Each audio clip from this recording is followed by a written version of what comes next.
This will help you.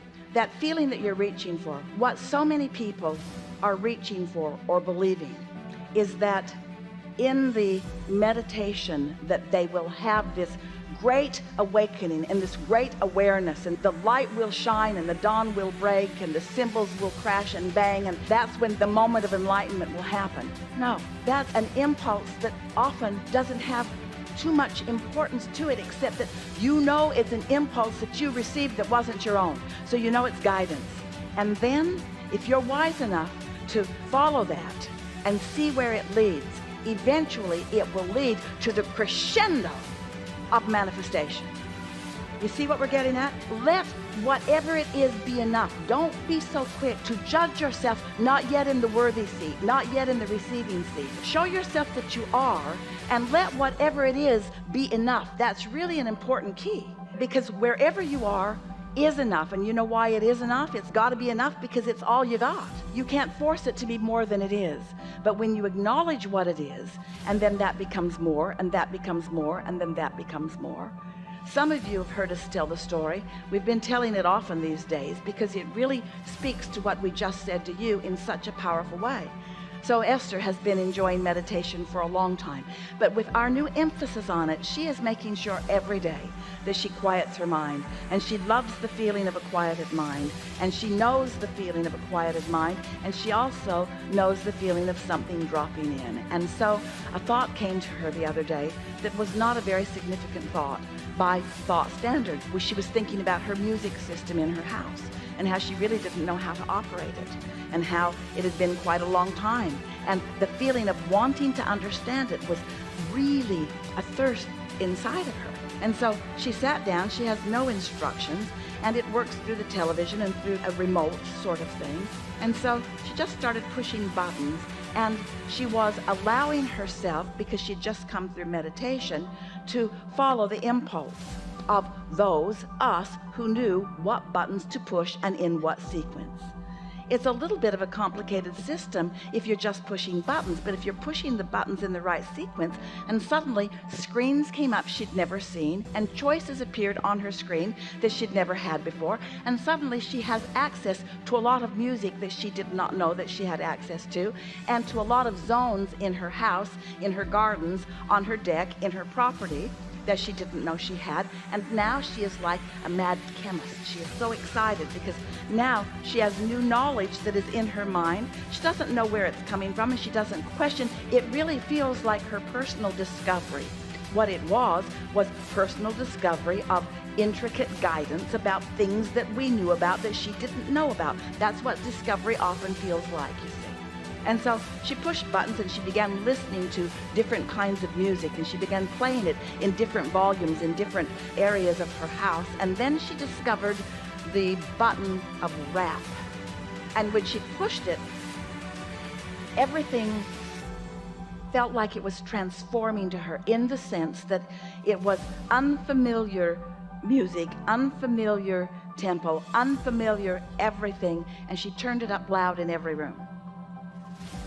And in every speaker, in every outside speaker. The entire neighborhood was rapping for a little while.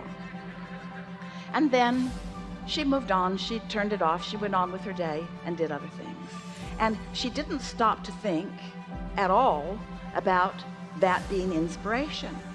It just felt like a good idea that led to something really fun. That's what it felt like to her. So the next morning she awakened, she meditated, and when she came out of meditation, the thought that dropped into her head was how much fun it would be to move the furniture around in her house. And there's a lot of it. There are two houses side by side. A thirst to do it, a sort of ravenous feeling about it. She wasn't thinking so much that she was receiving. It just felt like the best idea she'd had in a really long time. It felt like such a good idea. Didn't feel like stopping world starvation. It didn't feel like world peace. It felt like moving the furniture around, and how fun that might be. And so she knew she couldn't move it around herself. So she got online and found someone who could, called them. 2 men came over, and they're moving furniture from here to there, and there to there, and there to there, and there to there, and there to there, and there to there, and there to there, and there to there, and there to there. It was really fun. And then most of it they moved back to where it had been before. because it really was in the right place, most of it. But oh, it was so much fun seeing it in all those different places and experiencing the fun of these very strong people who seemed delighted to just move it anywhere that she thought she might like it to be moved. She felt like she was sort of orchestrator of the universe. Over there, please. It was great fun. And so she moved the furniture from place to place. And then one of the young men said to her, "It's so beautiful here." And Esther said, "It is. We live in the most beautiful place." And he said, "I know." And he said, "But I'm leaving." And Esther said, "Where are you going?" And he said, "I'm going back to Alabama. I'm going there." And Esther said, "Why would you do that?" And he said, "Because I'm a rapper.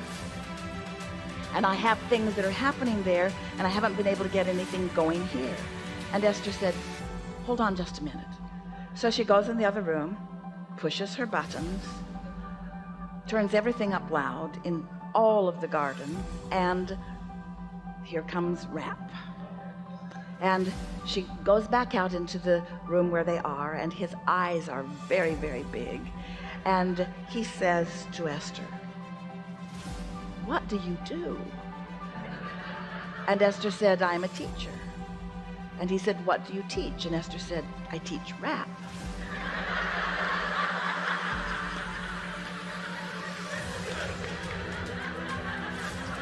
Which is more true than any of you realize. And then Esther was able to help him answer questions. She gave him some recordings. She gave him some books. Her inner being knew where he was. His inner being knew where he was. His inner being knew where Esther was. Her inner being knew. In other words, this one that you want to talk about, this collective place where all things are known, knew what the best unfolding would be for two people to receive something right now that they both were ravenous to receive. Esther, an opportunity to assist someone, to help them know something more than they've known it before. This young man, understanding things, understanding the next logical step for him, being able to understand that just going to another place, Esther said, "You know, you will take yourself with you. The place doesn't make the difference. It's how you feel that makes the difference. Standing where you are and then going is an entirely different thing than going because of how you feel and taking yourself with you." And so what we're getting at here with you, and we know that you're hearing it, we know that you are understanding that our primary point is that when you sit to meditate and you know that you are, and you trust the information, trust the information that, trust the information that, trust the information that, trust the information that, trust the information that, trust the information that comes. And the reason you're able to trust it is because you're not asking it to be the answer to all things at once. You're not asking it to be the answer to everything that you're wanting to know. You're not even asking it to be the answer to the most important questions that you're holding in your heart. You're allowing it to be the answer that you're ready to hear. And you're trusting that your inner being knows the answers that you're most ready to hear. And you're trusting that not only does your inner being know the answers that you're most ready to hear, but your inner being is never judging you that you're not ready to hear other answers. That your inner being knows that there are specific, deliberate paths that are contoured just for you because of the combination of desires and beliefs that you uniquely hold, you see. That's why no one can write a book that leads everyone. That's why there's not one process that works the same way for everyone. And why would there need to be when you have this infinite intelligence within you that knows you and cares about you and knows everything that you're asking about and is able and willing to guide you? The question is, are you in the receptive mode? That's the only question that we want you to really find the answer to. As you're moving about in the hours that we are still together in this forum and beyond, ask yourself often, am I in the receiving mode? What receiving mode am I in? Am I receiving from my source energy, or am I receiving from some spin-off of man's conscious thought? And once you start correlating this, once you make the logical connection between what you're doing vibrationally and what you're receiving, and then you have enough faith or trust in your own connection that you're willing to follow the impulse, whether it's a silly one or whether it's a grand one, and then you are able to witness the results of it as the proof. Trust first, alignment first, feeling first, emotion first, connection first, alignment first, knowing that you're aligned first, trusting first, emotional first, knowing what the emotion feels like, knowing what the emotion is supposed to feel like, knowing what the emotion does feel like, trusting that you're in alignment, and then in alignment, and then that's all you need to know. That's all you need.